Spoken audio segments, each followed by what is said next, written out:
தூத்துக்குடி மாவட்டம் பண்டாரம்பட்டி கிராமத்திலேருந்து வந்திருக்கிறோம். ஸ்டெர்லைட்டும் பவர் பிளான்ட்டும் ஓடும் போது எங்கள் கிராமத்தில் இருந்து கிட்டத்தட்ட ஒரு 300-400 பேர் வேலை பார்த்தாங்க. இப்போ வந்து யாருக்குமே வேலையும் இல்லை. இப்போ புதுசாக சிப்கார்டு பிடிச்சி கார் பிளான்ட்டு, ஸ்டோபாஸ் பிளான்லாம் போட்டிருக்காங்க. அதில் எங்கள் ஊருக்காரங்களுக்கு வந்து இது வரைக்கும் வேலை கொடுத்த மாதிரி தெரியல. சுற்றி உள்ள கிராமத்துக்காரங்களுக்கும் வேலை கொடுத்த மாதிரி தெரியல. இருக்கிற பிளான்ட்டையும் பூட்டி வச்சுட்டீங்க. அந்த பவர் பிளான்ட்டையும் ஸ்டெர்லைட்டும் ஓடும் போது எங்களுக்கு வாழ்வாதாரம் நல்லா இருந்துச்சு. இப்போ எங்களுக்கு தொழிலும் கிடையாது, ஒரு விவசாயமும் கிடையாது, ஒன்றும் கிடையாது. இந்த 2 பிளான்ட்டையும் எப்படியாவது ஒரு ஸ்பெஷல் தீர்மானம் போட்டு எங்களுக்கு இந்த பவர் பிளான்ட்டையும் திறக்கணும், ஸ்டெர்லைட்டையும் திறக்கணும். திறந்தால் தான் எங்களுக்கு ஒரு வாழ்வாதாரம் இருக்கும். எங்கள் இதில் எப்படியும் ஒரு 200 குடும்பங்கள் வந்து இதனால் வேலை இழந்து இருக்காங்க. இப்போ புதுசாக ஓப்பன் பண்ணியிருக்கேன்னு சொல்கிறீங்க.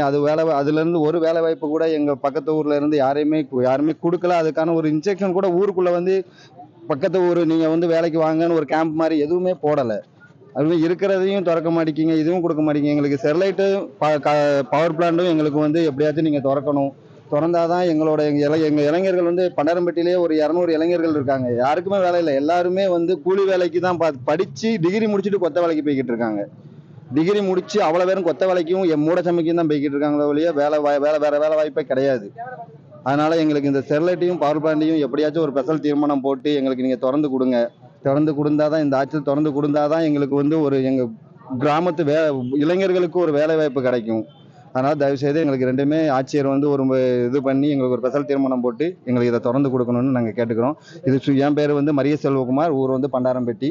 ஏன்னா எங்களுக்கு வந்து ஸ்டெர்லைட் வந்து எங்களுடைய வாழ்வாதாரம்.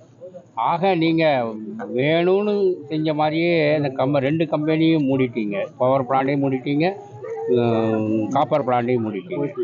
ஆனால் எங்களுடைய வாழ்வாதாரம் கிட்டத்தட்ட எங்கள் ஊரில் 300 பேர் வேலை பார்த்தோம். 300 பேர் இப்போ காலியாக இருக்கும். இதுக்கு யாராவது இந்த 3 வருஷத்தில் நீங்கள் 300 பேருக்கு வேலை கொடுத்தீங்க அப்படிங்கிற மாதிரியும் கிடையாது. பட் இப்போது எங்களுக்கு அந்த கம்பெனி திறந்தாகணும். ஒரு ஸ்பெஷல் ஜிஓ போட்டாவது எங்களை அந்த பவர் பிளான்ட்டையும் காப்பர் பிளான்ட்டையும் திறங்க. இல்லைன்னா நாங்கள் ஸ்டெர்லைட் வேணும்னு சொல்லி ஏதாவது மறியல் பண்ண வேண்டிய நிலைமையை உருவாக்கிறாங்க. இதுதான் எங்களுடைய தாழ்மையான ஒப்பீனியன். எந்தெந்த ஊர்லேருந்து வந்திருக்கீங்க? வீரவாண்டியாவரம், குமரகிரி, குமரட்டியாவரம், சாமிநத்தம், என்ன அடுத்த பண்டாரம்பட்டி, சங்கரப்பெருவி, மீனவட்டார் எல்லா இடத்துலேருந்து வந்திருக்கிறோம். ஏன்னா எல்லா கிராமமும் அதை சுற்றி இருக்கிறவங்க அதை வச்சு தான் நாங்கள் வாழ்ந்தோம். அதுக்கு முன்னால் எங்களுக்கு விவசாயம் இருந்தது. இப்போ வந்து விவசாயங்கிறது எல்லாமே நீங்கள் சிப்கார்டு பிடிக்குன்னு எல்லாத்தையும் பிடிச்சிட்டீங்க. இன்னும் விவசாயம் எங்களுக்கு கிடையாது. அப்போ வாழ்வாதாரத்துக்கு என்ன வழி அப்படிங்கிறத நீங்களாவது சொல்லணும். இதை மாதிரி கம்பெனி இருந்தால் தான் வாழ்க்கையில் நாங்கள் முன்னேற முடியும், எங்கள் அடுத்த ஜென்ரேஷன் வாழ முடியும். இதுக்காகத்தான் நான் இந்த இதை ரிக்வஸ்ட் பண்ணுற மொழிய வேறு எதுக்காகவும் நாங்கள் ஐயோ எங்களுக்கு அது வேணும் இது வேணுங்கிறதுக்கெல்லாம் இல்லை. எங்களுடைய வாழ்வாதாரம், எங்கள் குழந்தைங்களுக்கு ஒரு வேலை. ஏன்னா எங்கள் தொழில் இப்போ விவசாயம் போயிட்டு, ஆக இனி ஏதாவது தொழில் வேணும் அப்படிங்கிற எங்கள் பிள்ளைங்க என்ன வெளியே போய் பிச்சை எடுத்துக்கிட்டு இருக்கோம். அதனால் தாராளமாக நீங்கள் கொஞ்சம் ஒரு ஸ்பெஷல் ஜிஓ போட்டாவது 2 பிளான்ட்டையாவது திறக்க வைங்க. எங்களுடைய வாழ்வாதாரத்தை கொஞ்சமாவது நிவர்த்தி பண்ணுற மாதிரி.